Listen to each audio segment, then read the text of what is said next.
마태복음 제4장 1절에서 4절 말씀까지 한 절씩 차례대로 교독을 하겠습니다.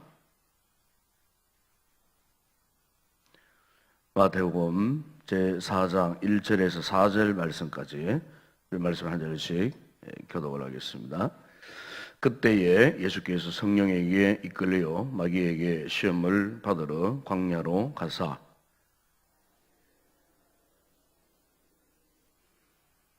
시험하는 자가 예수께 나와서 이르되 네가 만일 하나님의 아들이거든 명하여 이 돌들로 떡덩이가 되게 하라. 예수께서 대답하여 이르시되 기록되었으되 사람이 떡으로만 살 것이 아니요 하나님의 입으로부터 나오는 모든 말씀으로 살 것이라 하였느니라 하시니. 오늘 이 본문을 보게 되면은 예수님께서 이 구속 사역을 이제 감당하시기 위해서 30년 동안 준비를 다 마치시고 요단강에서 세례 요한에게 또 물 세례를 받으시고 이제는 본격적인 주님의 그 공생애의 삶을 시작하는 그와 같은 모습을 보게 됩니다. 그런데 이 같은 주님의 이 공생애의 삶을 시작하시려고 하는 이 순간에 오늘 본문에 보게 되면은 성령께서 성령에게 이끌렸다고 그렇게 말씀합니다. 성령님이 예수님을 이끌어 가셨는데 어디로 이끌어 가셨냐면은 광야로 예수님을 이끌어 가신 것을 우리가 이 본문에서 보게 됩니다. 예수님이 이렇게 잘 준비하시고 이제 공생의 이 사역의 이 첫 걸음을 광야로 인도하셨는데 왜 그러면은 성령님이 예수님을 광야로 인도하셨을까 하는 겁니다. 그것은 바로 오늘 본문 내용을 보게 되면은 지금 예수님께서 공생의 이 사역의 첫 번째 관문이 뭐냐면은 바로 시험이라는 겁니다. 시험. 여기에 이 시험은 영어의 의미로 말하면은 유혹이라는 뜻입니다. 유혹. 첫 번째 유혹을 받으신 겁니다. 이것은 시련이라기보다는 유혹이라는 의미가 있는 단어입니다. 첫 번째 유혹. 한번 생각해 보십시오. 하나님의 아들이신 예수님이 이 거룩한 사역을 함에 있어서 첫 번째 만났던 것이 바로 유혹이었습니다. 즉 마귀가 주는 유혹이었습니다. 하나님이 시험하시는 테스트가 아니고 마귀가 주는 유혹을 만나셨다는 겁니다. 여기에는 아주 중요한 의미가 있습니다. 우리가 믿음 생활을 시작하려고 했을 때 첫 번째 오는 시험이 바로 마귀의 유혹입니다. 우리 한 해를 참 이렇게 희망을 안고 믿음으로 이제 새로운 출발을 하려고 했을 때에 첫 번째 오는 시험이 있어요. 그게 뭐냐면은 마귀가 주는 유혹일 수가 있다는 겁니다. 우리 이것을 경계해야 합니다. 그래서 우리가 흔히 그런 말 하잖아요.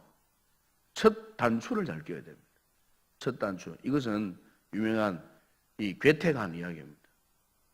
첫 단추를 잘못 끼우면은 마지막 단추까지 잘못 끼워지는 거예요. 우리가 한 해의 삶을 살 때에 송구영신 예배를 드릴 때는 대단한 각오로 우리가 출발을 하잖아요. 그런데 새 1월 1일부터 이 마귀의 유혹에 빠지는 사람이 없지 않아 있다는 겁니다. 첫 단추를 잘못 끼운 거예요. 우리 해필은 왜 이 신년 이 첫 주간에 왜 이 특별 새벽 기도를 해야 되느냐 하는 의미도 바로 여기에 있는 겁니다. 첫 단추를 잘 끼우기 위해서. 첫 단추를 잘못 끼우면은 마귀의 유혹에 빠지게 되는 겁니다. 하나님께서도 하나님의 아들인 예수님께서도 바로 이렇게 그의 첫 번째 사역 그 관문에서 마귀가 여지없이 예수님을 유혹했어요. 유혹했는데 이 시험하는 마귀가 3절에 보세요. 어떻게 예수님을 시험을 했습니까? 시험하는 자가 예수께 나와 이르되 네가 만일 하나님의 아들이거든 명하여 이 돌들이 떡덩이가 되게 하라 그랬습니다. 한마디로 지금 예수님께서는 광야에서 40일 동안 굶주린 그런 상태에 있었기 때문에 얼마나 육신적으로 참 피곤하고 육신적으로 지금 흙이 가지고 얼마나 배가 고팠었겠습니까? 굶주려 있었다 그 말이죠. 육신적으로 굉장한 굶주림 속에 있었을 때에 이 마귀가 아주 정통하게 찾아와서 유혹을 하는 거예요. 왜? 이 굶주림 속에서는 가장 귀한 게 뭡니까? 먹는 것 아니겠습니까? 먹을 것. 다시 말하면 떡, 양식이라 그 말이에요. 그러니까 이 마귀가 지금 예수님이 처하신 가장 지금 시급한 그 상황 속에 필요한 것이 뭐냐? 떡이 아니냐? 그래서 마귀가 그걸 알고 돌로 떡을 만들어 먹어라. 여러분, 아마 대부분의 사람들이 이 정도의 굶주림 속에 빠져 있으면요, 아마 돌로 떡을 만들 수 있는 능력이 있다고 한다면은 누구든지 다 이 돌을 가지고 떡을 만들어 먹을 거예요. 그렇지 않겠어요? 연장한 우리 인간들은 이 먼저 배고픔을 해결하기 위해서 이런 능력이 있다면은 아마 떡을 만들어 먹을 거예요. 왜? 당장 떡이 필요하기 때문에. 근데 오늘 본문에 보시면은 예수님은 그분이 배가 고프시다고 떡을 만들거나 뭐 목이 마르다고 물을 만들어 마시는 그런 분이 아니었어요. 오히려 오늘 본문 여러분 4절에 보세요. 예수님께서 대답하십니다. 이르시되 사람이 떡으로만 살 것이 아니요 하나님의 입으로부터 나오는 모든 말씀으로 살 것이니라 그랬습니다. 그러니까 지금 주님에게 있어서는 당장 떡이 중요한 것이 아니라는 겁니다. 육신적으로는 지금 굶주려 있어요. 지쳐 있어요. 먹기 말라 있어요. 그러나 내게 있어서는 떡보다 더 중요한 것이 있다 그 말입니다. 그게 뭐라고요? 하나님의 말씀이라는 겁니다. 여기서 우리가 이 한 해를 믿음으로 살고 성공적으로 살기 위해서는요, 한 해에 이 가치 기준 이게 분명해야 됩니다. 가치 기준이 분명해야 됩니다. 그래 우리가 무엇을 우선적으로 가치를 두고 살 것인가? 이 한 해 동안에 이 가치관이 분명하게 확정되지 않으면은 우리는요 하나님 앞에 영적으로 질서 있는 삶을 살 수 없어요. 영적인 질서가 정말 필요한 거예요. 이 우선순위의 가치가 정말 필요한 거예요.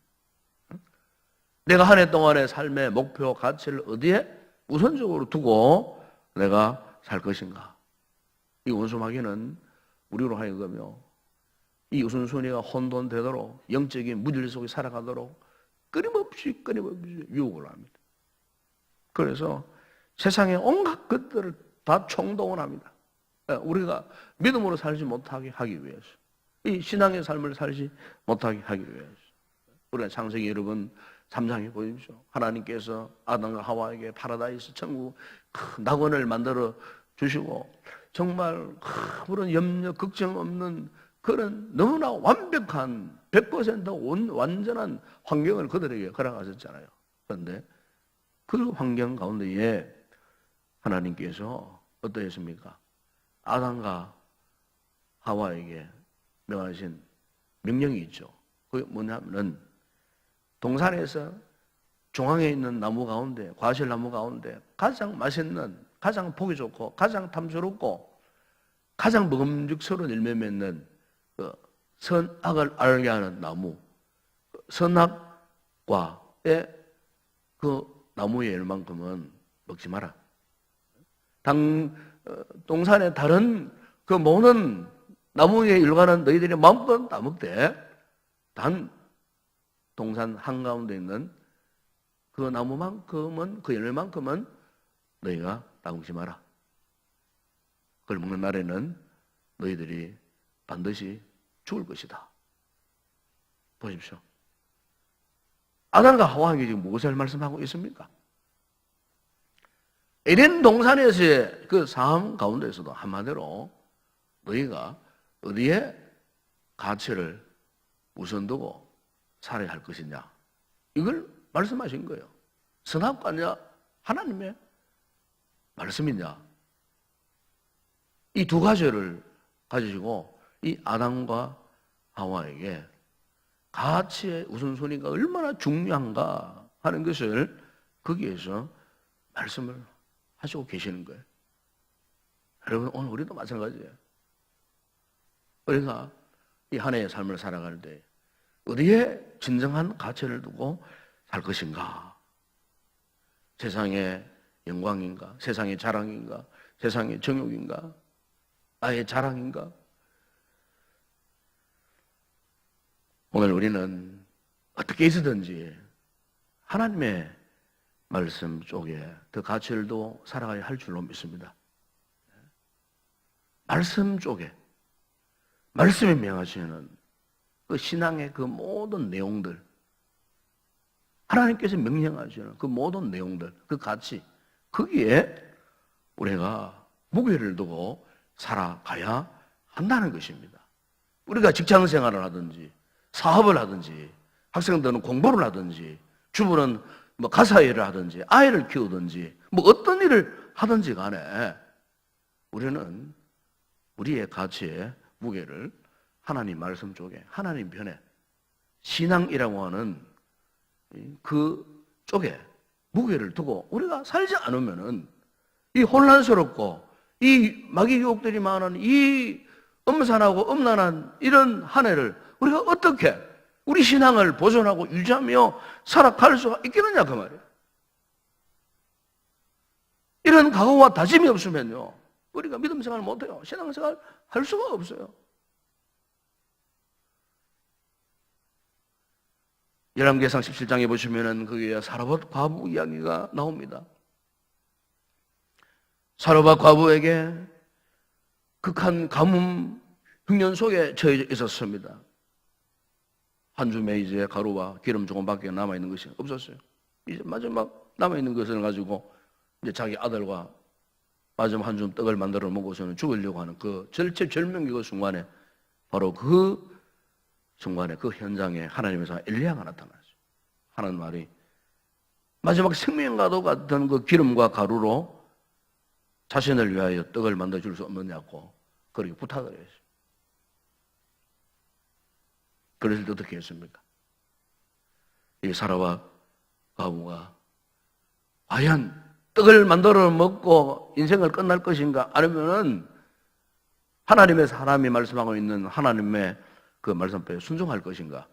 이 떡과 말씀 사이에서 갈등을 했겠죠. 결국 그가 어디에 무게를 두었습니까? 하나님의 말씀에 그 가치에 무게를 두었습니다. 떡을 택하지 않았습니다. 하나님의 말씀에 가치에 무게를 두었을 때에 하나님께서 열왕기상 17장 14절에 보시면은 이렇게 말씀합니다.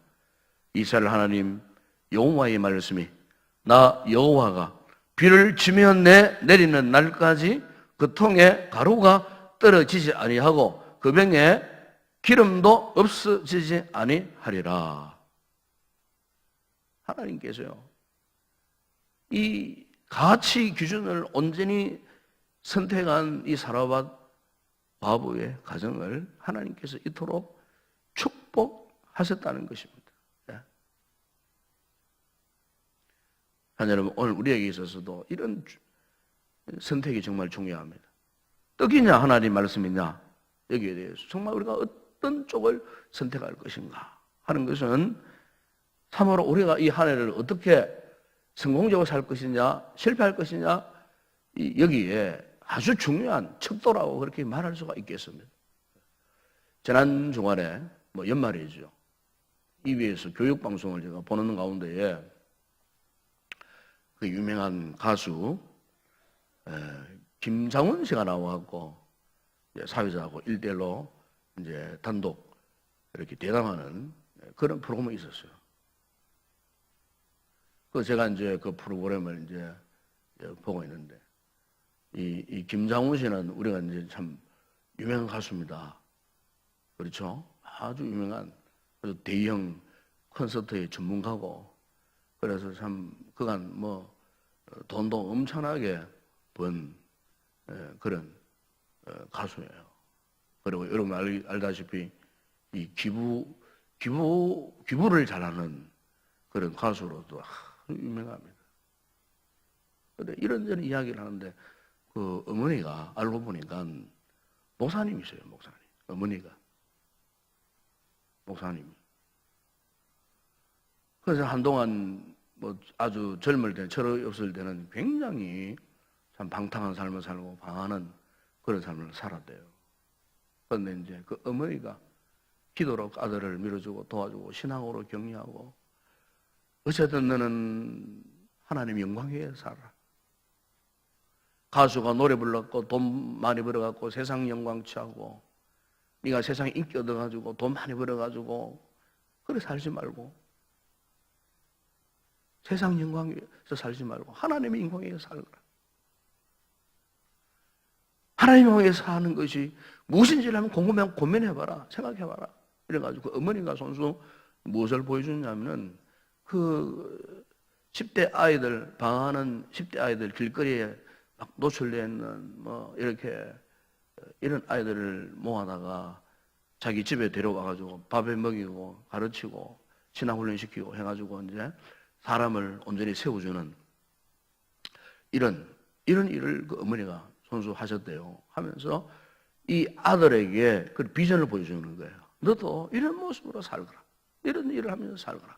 그 일산 쪽에 뭐 그런 조그마한 그런 청소년들을 위한 어떤 센터를 만들어가지고 참 거기에서 헌신하고 봉사하고 이러면서 이제 어머니는 또 목회 사역도 하시고 그 황한 아들을 위해서 기도도 하고 이랬는데 그 어머니의 이 삶을 보고 이 김장훈 씨가 감동을 받았다는 거예요.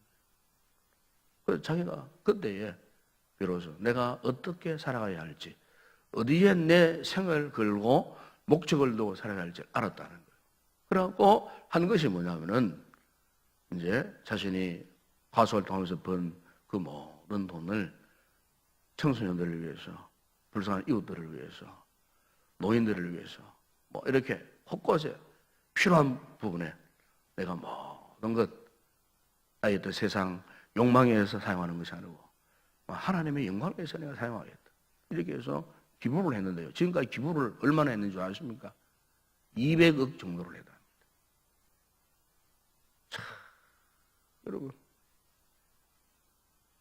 앞으로도 그렇게 할 거라는 거예요. 앞으로. 어머니가 나에게 보여준 인생의 진정한 목적이 뭐냐? 가치가 뭐냐? 그걸 깨달았다는 거예요. 앞으로 남은 인생도 내가 그렇게 할 거예요. 그러면 새해는 앞으로 다시 가수 활동을 하면서 앞으로도 그렇게 살 것이에요. 국가를 위해서 독도 사랑 운동도 펼치고요. 그 독도 사랑 캠페인을 미국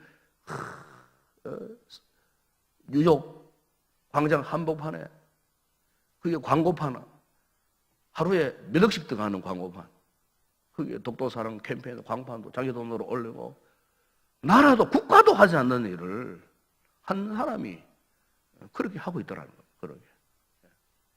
수백억을 기부를 하는 그러면서도 전혀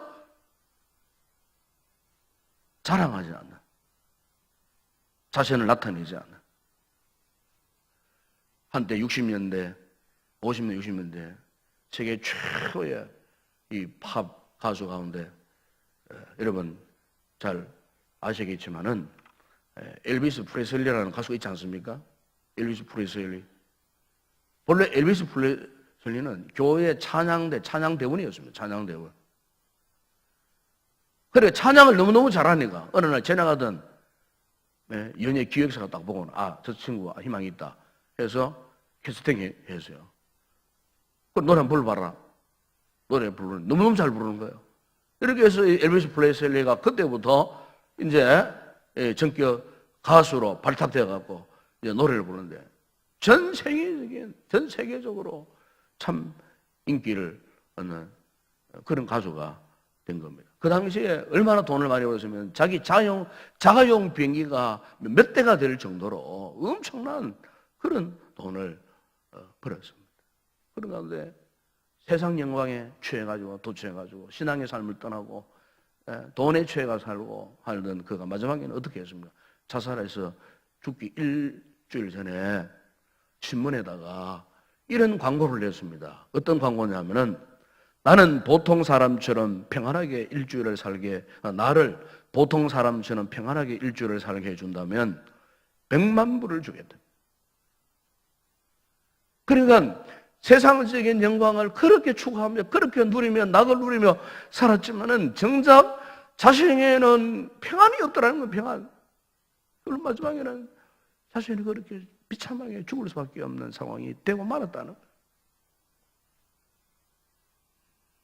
여러분, 오늘 우리가 어디에 가치를 두고 살 것인가는 굉장히 중요한 것입니다. 한 해를 살아감에 있어서 우리가 어디에 더 무게를 두고 살 것인가? 다윗은 시편 1편 1절에서 3절에서 이런 고백을 했습니다. 복 있는 사람은 악인들의 꾀를 따르지 아니하며 죄인들의 길에 서지 아니하며 오만한 자들의 자리에 앉지 아니하고 오직 여호와의 율법을 즐거워하여 그의 율법을 주야로 묵상하는도다. 그랬습니다. 우리 한 해 동안 여러분 나갈 길에 대한 분명한 그 가치를 잘 설정하시고 어디에 그 가치를 우선 두며 내가 살 것인가? 바라기는 하나님이 기뻐하시는 그 일에 가치를 우선 두며 살아가는 그런 성도들이 되기를 바랍니다. 신앙에 대한 가치에 더 무게를 두십시오. 믿음 생활에 대한 무게를 더 두십시오. 기도하고 말씀 묵상하고 훈련받고 전도하고 하나님 나라를 위해서 헌신하는 이런 일에 더 무게를 두며 살아가면 반드시 한 해 동안 여러분 개인도 마찬가지고 여러분 가족도 가정도 반드시 하나님께서 축복하시리라 믿습니다. 이 같은 분명한 믿음의 확장을 갖고 이 가치에 의존해서 묵묵히 승리하며 살아가는 성도 되기를 주의 이름으로 축원합니다. 기도하겠습니다. 우리 아버지 하나님 감사합니다. 우리가 어디에 가치를 두며 살 것인가? 우리가 무엇을 우선하며 살 것인가? 주님께서 공생의 사역의 시작점에서 마귀에게 시험을 받으시는 바로 이 장면에서 오늘 우리에게 중요한 교훈을 하셨는 줄로 믿습니다. 세상 영광, 세상 욕망, 세상 부귀영화, 세상 자랑이 아니고 떡이 아니고 하나님의 말씀, 하나님의 영광, 신앙, 믿음, 하나님의 영광을 위한 일이라는 사실을 우선적으로 가치를 두고 살기를 우리가 결정하고 살아갈 때 하나님께서 오늘 이 한 해의 삶을 축복하실 줄로 믿습니다. 이 신년 첫 번째 주간에 이 같은 분명한 우선순위의 가치관을 잘 확정해서 이 가치대로 살아가는 믿음의 성도들 다 되어줄 수 있도록 축복하여 주시옵소서. 예수님의 이름으로 기도드리옵나이다. 아멘. 지금은 우리 주 예수 그리스도의 은혜와 하나님 우리 아버지의 무한하신 사랑하심과 성령의 위로와 교통과 충만하신 은혜가 한 해에 우리의 삶의 모든 가치를 주의 말씀, 신앙의 무게를 두고 성공적으로 살기를 결심하고 돌아가는 여기 있는 우리 모든 성도들 머리 위에와 이 새벽에 기도할 우리의 기도 제목과 우리 교회 가운데 이제와 영원토록 함께 있을지어다. 아멘.